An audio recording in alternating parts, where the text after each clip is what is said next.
संस्कृति, धर्म, विरासत, कला, राजनीति,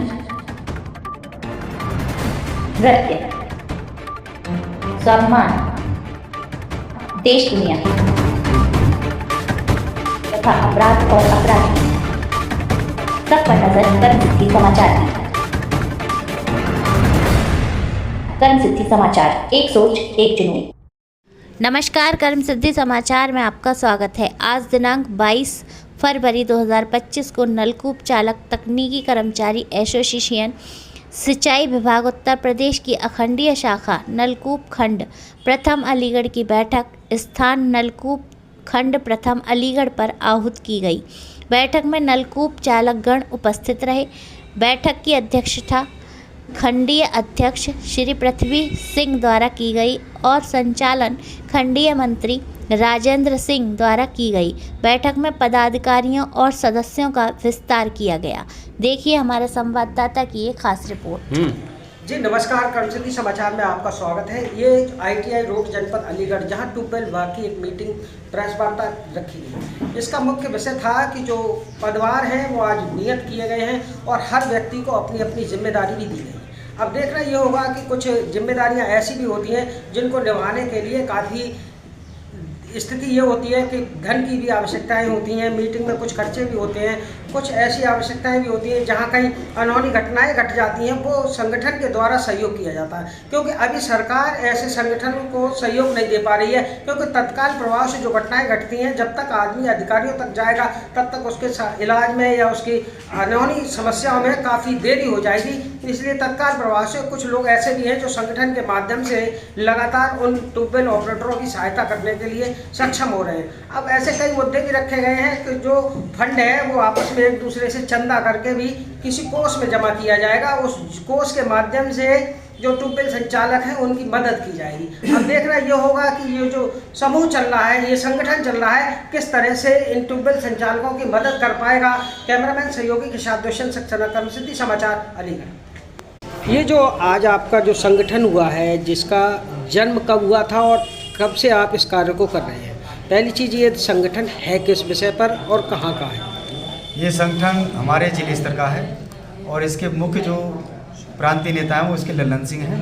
ये नखलू से संचालित है और इस संगठन का मुख्य उद्देश्य है अपने कर्मचारियों की हित की बात। कर्मचारियों के हित के विषय में क्या अब से पहले कितने कर्मचारियों के हित के विषय में आपने कार्य किया और कितनों में आप सफल रहे हैं? मैं 2016 से यहाँ अध्यक्ष हूँ और 2016 से बखूबी अध्यक्षगिरी कर रहा हूँ और मैंने समझता हूँ कि 100% मैंने सारे कर्मचारियों के साथ न्याय किया है। ये जो संगठन आपका चल रहा है, इस संगठन में चलाने के लिए जो धन की आवश्यकता होती है, जो एक निश्चित धन होता है, उसकी आप भरपाई कैसे करते हैं और कहाँ से करते हैं? ये हमारी यूनियन का है और इसमें अगर कोई आवश्यकता पड़ती है तो हम अपने कर्मचारी सदस्यों से चंदा इकट्ठा करते हैं, उससे अपना संगठन चलाते हैं। जो अभी आपके जो नलकूप चालक हैं, जिनके पास जो जिम्मेदारियां हैं, जो हादसे के विषय में जो अभी चर्चा चल रही थी कुछ समय पहले कि किसी के साथ कोई अनहोनी घटना हो जाती है या कोई ऐसा मुद्दा होता है, उस विषय में आप जो अपने ट्यूबवेल चालकों की सहायता किस तरह से कर पाएंगे?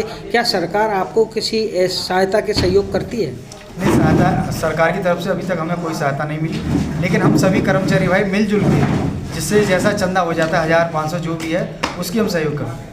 जबकि ये एक सरकारी संस्था है ट्यूबवेल संचालक की, और जब इसमें सरकार जब अब तक आपका कोई सहयोग नहीं कर पा रही, इस विषय में आपने अब तक कोई सवाल क्यों नहीं उठाया? ऐसा है, इसमें मेडिकल की सुविधा है, लेकिन कभी कोई हादसा होता है कह के नहीं होता, वो अचानक होता है और किसी कर्मचारी के पास इतना पैसा नहीं होता जो उसके घर में हो 2-2.5 लाख रुपया इकट्ठा रखे, क्योंकि छोटे से कर्मचारी, छोटा सा वेतन मिलता है हम लोग को 1900 ग्रेड पे का।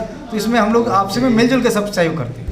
जब मिलजुल कर सहयोग करते हो, इसमें जो सरकार से आप कई सालों से आप संगठन चला रहे हो, इतनी सालों में अब तक आपने सरकार से मानदेय या कोई आर्थिक सहायता क्यों नहीं ले पाई? क्या कारण? सरकार से जो मानदेय मिलता है वो मेडिकल के रूप में मिलता है, वो सालों में जाके पास होता है और समय से भी नहीं मिल पाता। तो जिस समय जो घटना घटित हुई वो एट ए टाइम होती है, तो हमारी जो व्यवस्था है सभी कर्मचारी भाइयों के सहयोग से वो एट ए टाइम की व्यवस्था है। भाई, एक सबसे बड़ा विषय उठता है जब अकस्मात घटना होती है। अकस्मात उस व्यक्ति के पास उतना पैसा भी नहीं होता है जो वो इलाज करा सके। ऐसी कंडीशन में जब आप लोग चंदा इकट्ठा करोगे, आप सहयोग करोगे, तो सरकारी नौकरी कहाँ रही? फिर तो ये प्राइवेट संस्था हो गई एक तरह की। ये सुविधा पहले नहीं थी, ये सुविधा पहले नहीं थी, लेकिन अब कैशलेस की सुविधा हो चुकी है।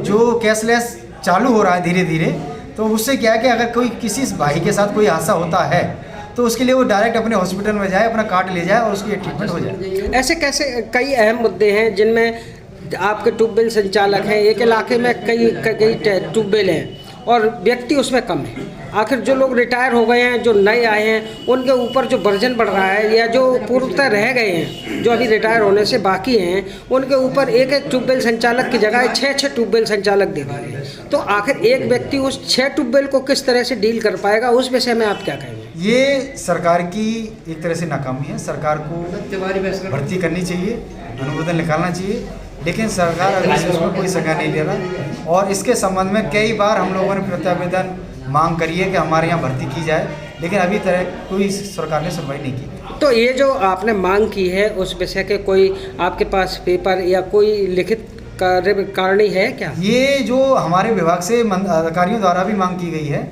और उन्होंने लिखित में दिया है कि हमारे यहाँ इतने नलकूप चालक हैं, इतने हमारे यहाँ रिक्त पद हैं और इतने नलकूप चालक हैं और इतने रिक्त पद और इतने नलकूप लग गए हो जो एक्स्ट्रा लग गए हैं। जैसे हमारे यहाँ 251 पद हैं टोटल और आज के डेट में हमारे यहाँ 550 टूबल हैं, तो उसके हिसाब से हमारे रिक्त भी बढ़नी चाहिए।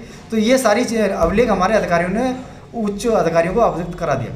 कुछ राजनीति के दौर भी चल रहा है, कुछ अधिकारियों को किसी इलाके के बजाय कहीं दूर के इलाके में भेज दिया जाता है। कई ऐसी समस्याएं आती हैं जिसके लिए कर्मचारी लगातार शिकायत तो करता है, लेकिन उसकी शिकायत को अनदेखा कर दिया जाता है। ऐसी स्थिति में वो व्यक्ति किस जगह जाएगा और किस तरह से उसका समाधान हो पाएगा? नहीं, ये हमारे यहाँ बहरहाल समस्या नहीं, हमारे यहाँ। चलिए ठीक है।